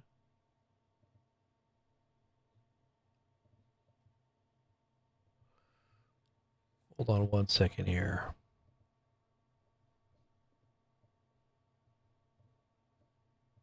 Yeah, here it is. Check this lady out here.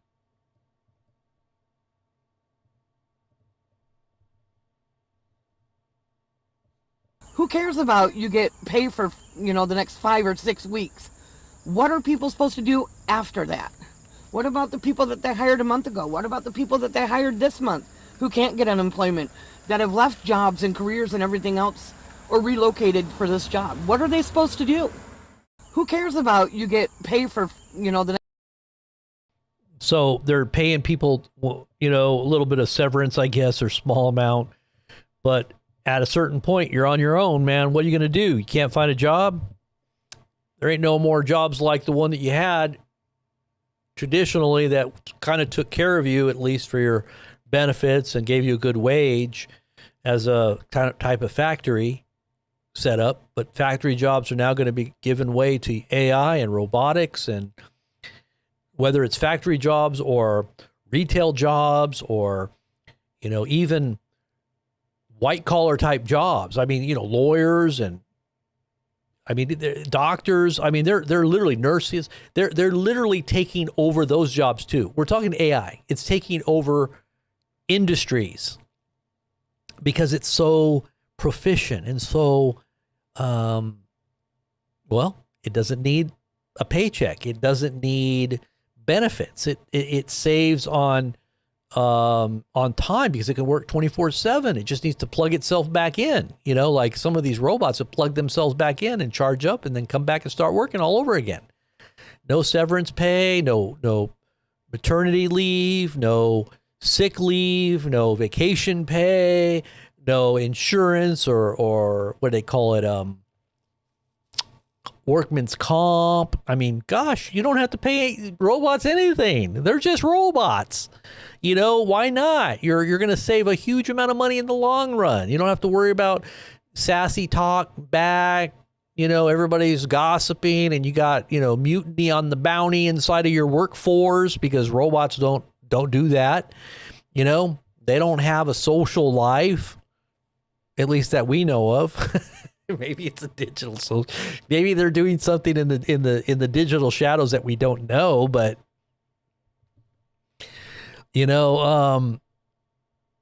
it's definitely the image of the beast, if you ask me. And then Elon has the audacity to say, well, it's going to be extraordinary UBI. It's going to be extraordinary income. It's not going to be universally basic. It's going to be extraordinary. We're going to just wish things and they're going to come into being. All we got to do is wish like a genie, just rub the lamp. Oh, genie, I wish AI would give me this. And it'll just appear. They're just saying that that's what AI is going to be. It's going to be benefiting everybody. Don't worry. After the vaccine kills everybody off, the second one kills everybody off, then we'll be sitting pretty. You guys will all be in the club, because we do need some worker people out there. We do need some people out there that can't do what the robots can do. Some of you out there make the cut. Most of you won't, but oh well, we're not going to let you know that until it's too late.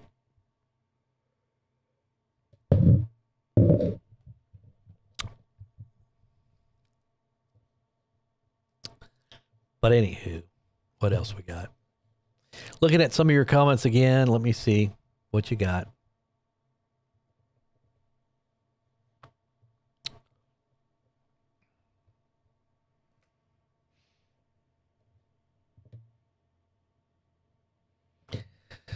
So brown water, huh? Lots of brown water. That's not good.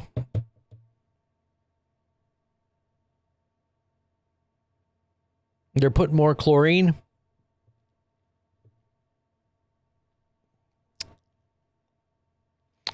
They're ending self-checkout at Walmart. Too much theft. People are desperate. Yeah, I would imagine. But, they have the ability to find that and to catch all that, too. They're probably catching so much theft. And they try to, make it look like an accident. I don't even go into Walmarts. I don't even like to go into the Walmart, because I know what Walmart is. Everything now is so, it's just so like 1984 and worse. It's like, gosh, you just kind of want to, a lot of people are like, well, I don't, somebody told me in a comment, you'll be assimilated and you won't even feel it. And I think that's what a lot of people are experiencing. They don't realize they're being assimilated into the Borg, and they don't even feel it. Oh, I feel it. I see it. I'm very aware of it, and I don't go along with it. Everybody else can if they want. You can be assimilated. I'm not saying that you can't be in the world and not of it. You can be in the world and not of it. That's the key. Don't become one with it. Don't be assimilated. Be an influencer away to draw people out of it. That's all I'm doing, is just calling people out, man. Don't assimilate. Don't become one with it. Just be drawn out and understand the kingdom that is truly above all that we understand and know in this physical, natural world. Understand what it is. The technology and everything that's behind it. The ghost in the machine that's behind it. Recognize its source. And then don't become one with it. Get connected to an eternal kingdom that is forever. It is truly a technology that is heavenly. It is beyond anything your imagination can ever fathom. You think this world in of itself is amazing? It is. It is. This creation that we're a part of is truly amazing, whether it's the fallen angels or it's all the technology that has come about, which I think was influenced by that forbidden information.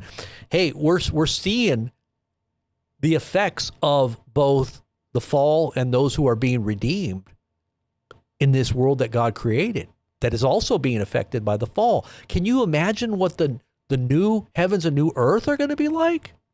That technology is going to be without any kind of sin or death or evil influence? What that's going to look like? Oh, just prepare for that. Get a little taste of the power of the world to come. The Bible talks about that. We have the ability to have a little taste, a little foretaste. You have the ability to know what's to come as a believer. You have the Holy Spirit. He is a down payment. He is the earnest of your expectation. Earnest is a real estate term, right? A little down payment so that you can experience what's to come in the here and now as a little foretaste. We see through a glass darkly, at least we can see. The world doesn't know what it doesn't know what it's stumbling at. It's in gross darkness. It doesn't even know.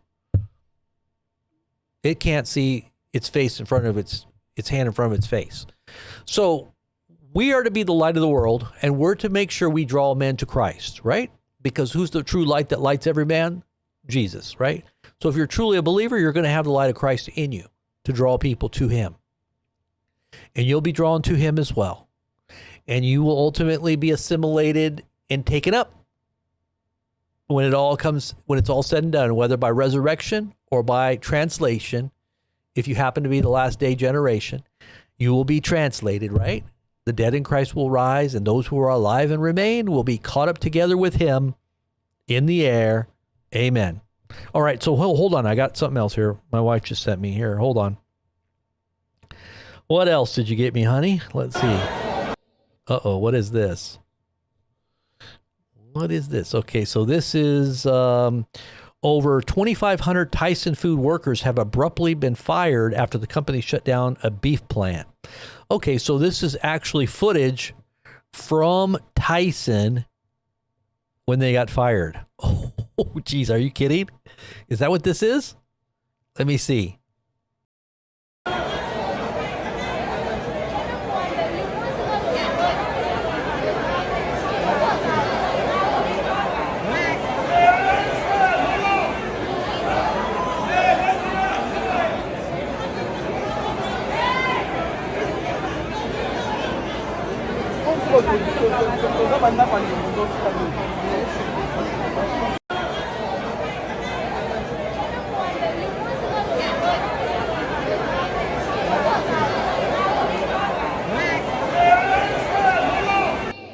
All right, you know what this reminds me of? This is what it reminds me of. What that just reminded me of, I'm going to just show you what it reminded me of. And I always get these analogies, I guess. What the heck? What's going on with my computer? Hold on. I'm frozen here. Hold on. Am I unfrozen now? Okay.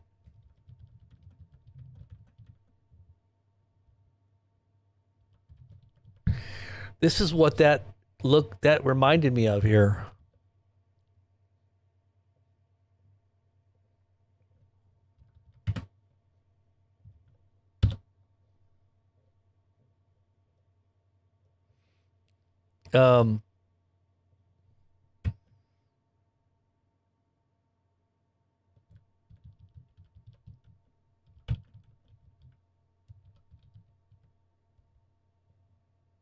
See if this is the right one.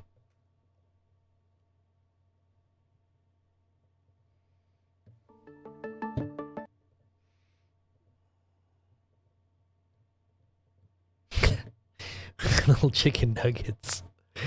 Hold on. I was going to show you the processing of chickens and how they're all in preps for being slaughtered. They all come to the same place and they're all like clucking. That's what it reminded me. They're all like cluck, cluck, cluck, cluck, cluck, cluck. What? We're being 86'd? What?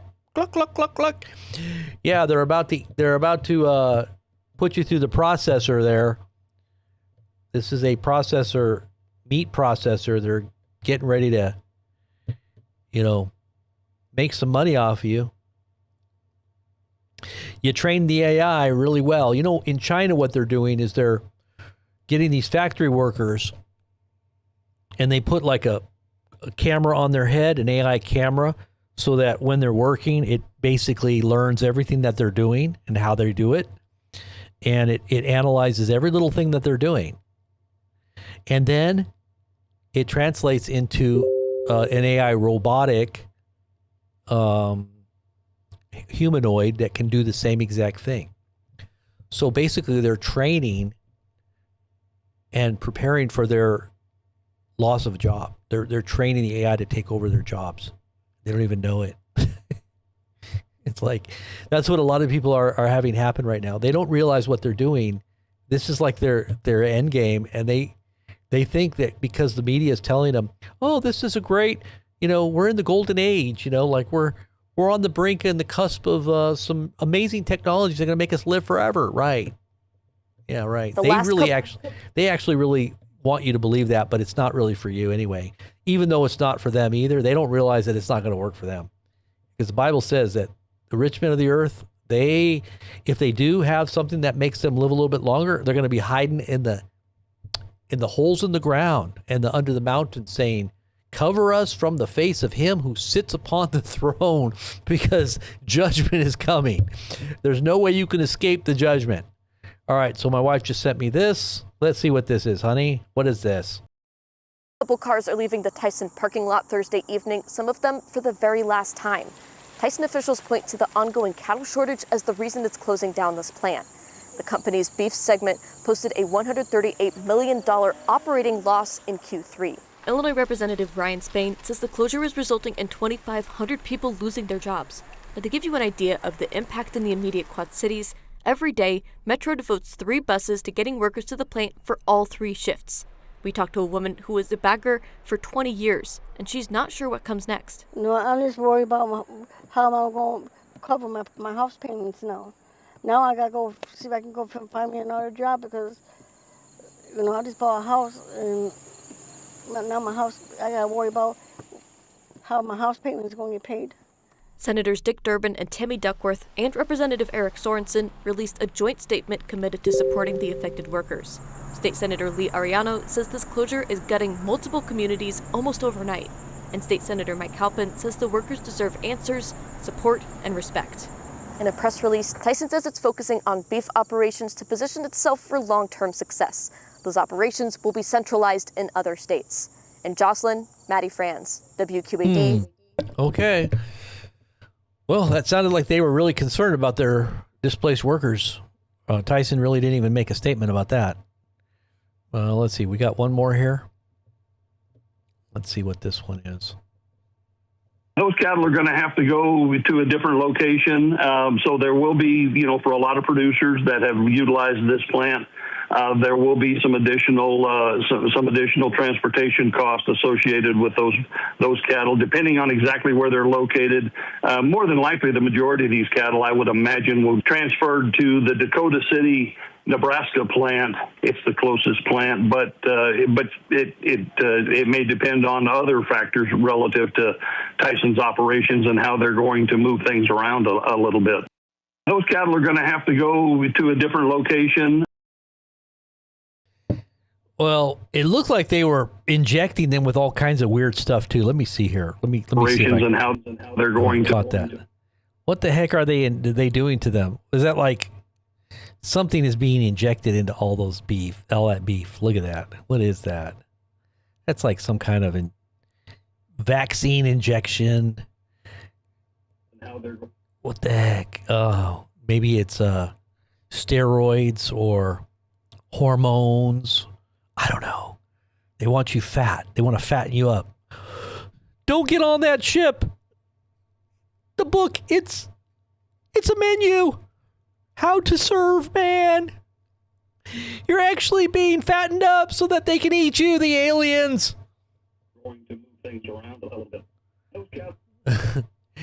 They just want to eat you.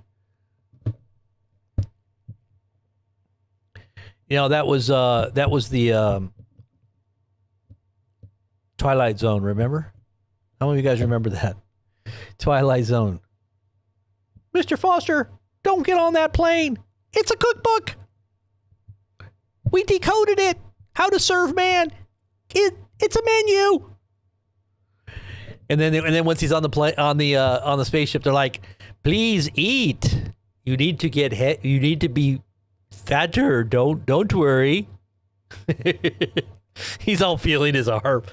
You need some more meat on your bones there.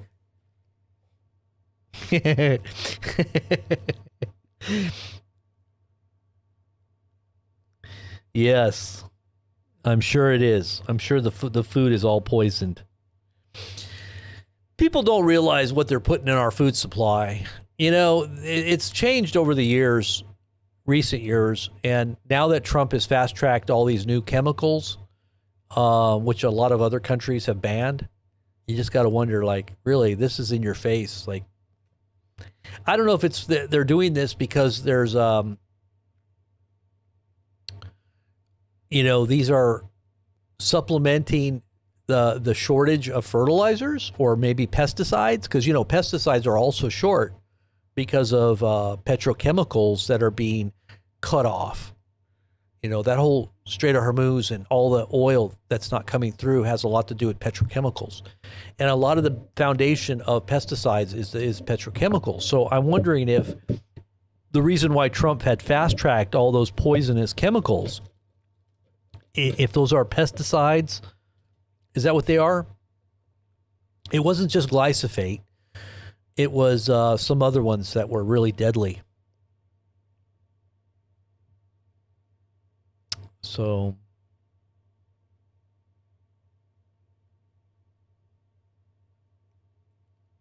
they gas them with ammonia? Really? Yeah, I knew something about ammonia being put in there.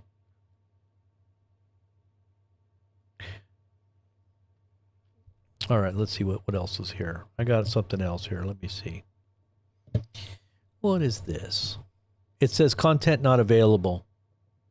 Is that Fox Business? Let me look over here and see what it is. I got a different one here. Let me look. Why am I not able to see this?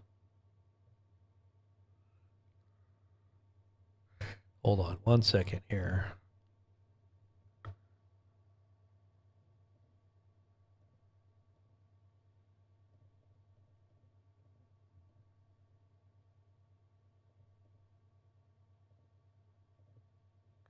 I hate Facebook.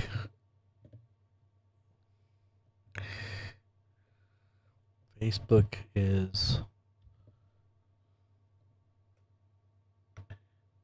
Yeah, it doesn't pop up. I can't get that story to... Well, I don't know how you're seeing it, because I can't see it.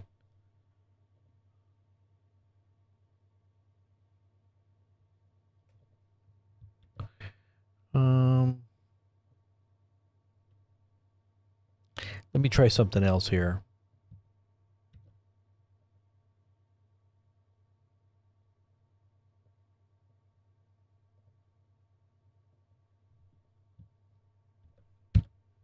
Will that work? Nope. That does not pop up, honey. That link will not come up. That Facebook link. It just doesn't allow me to look.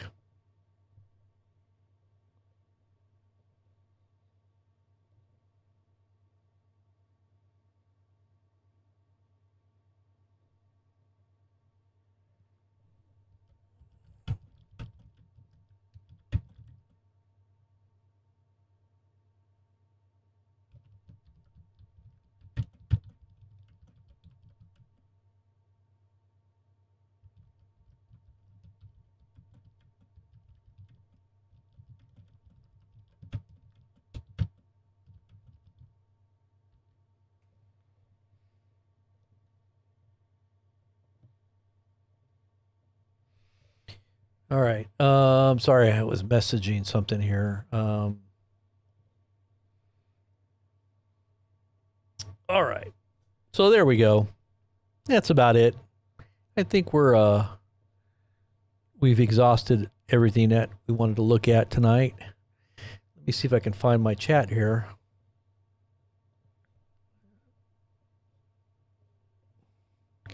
So, like I said, guys, censorship is coming back. Get yourselves ready and prepared.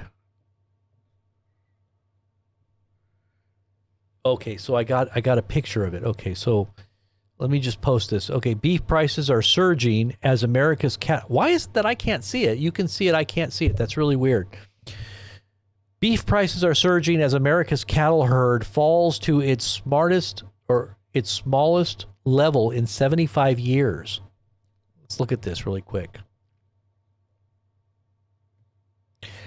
Oh, I didn't post the one about Nome. I put that Nome up too. I put that video on YouTube. That's really about the Sinai, or the Sinai, Mount Sinai. The city of Nome is promoting this whole development and all the tourist type things to do. It's showing the Mount of Moses. They call it the burnt Mount of Moses. It's all burnt at the top. They say that's the actual Mount of the Holy Mount where they gave God gave the commandments, right? And so that whole huge, massive city that MBS is developing, which is Mohammed bin Salman, it's $1 trillion plus palace, palatial golf course, and everything you can imagine is probably there. And some speculate that might be for Trump one day. Wouldn't that be interesting? Between the Holy Mount and the sea. Daniel 11, chapter 45, I guess, right? Or 40. I posted it anyways. So here is the story here. It says, Fox Business says, beef prices are surging as America's cattle herd falls to its smallest level in 75 years, and relief could be years away. The U.S. entered 2026 with about 86.2 million cattle and calves, down more than 8 million from 2019. As years of drought forced ranchers to shrink their herds, choice beef prices have jumped roughly 23% since August of 2024. Experts say rebuilding the nation's cattle supply takes time, meaning consumers could continue feeling the squeeze at the grocery store for years. Wonderful. I'm going to go hunting. I'm hunting rabbits. I'm hunting rabbits. Ha.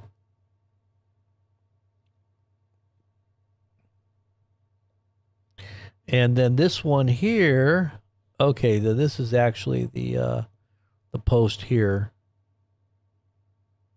Yeah. Okay.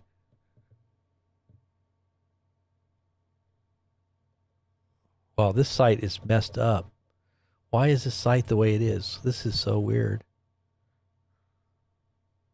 It's like the mobile site? What the heck? I don't know. Anyways, something wrong with Fox's social media. Well, anyways, guys, I think that's it. I think that's it for tonight. I want to make sure that I thank everybody here, and we'll see. Let's just, look at everything with a vision of the future, the real future, not just a temporal future that we live here on this earth, because this place is definitely passing away, and time will translate, or we're transition into an eternal awareness. And if you were in possession of eternal life now, you've entered into that timelessness. You have the ability through going through the veil, right? Christ is that veil. When you get to know Christ, he invites you in to sup. He communes. He reveals his heart and his purpose, eternal. And the providential plan that brings you there is a daily unfolding process that you have to get acclimated to. That's called discipleship, right? Studying to show yourself approved, a workman that needeth not to be ashamed, right? Rightly dividing the word of truth. And this word of truth is ultimately going to set you free. If you continue in my word, Jesus said, you will know the truth, and the truth will set you free. But you got to continue in it. If you don't continue in it, you won't know it. You only have a semblance of it. You'll have an outward form of it, but you won't have the power of it. You won't have the relational dynamic that comes from knowing the truth, the one who gave the truth, right? I am the way, I am the truth, and I am the life, Jesus said. So in order to know him, in order to know truth, you got to know him. And you got to know him. You can't just know about him. You got to know him, the reality of who he is, the revelation of who he is to you.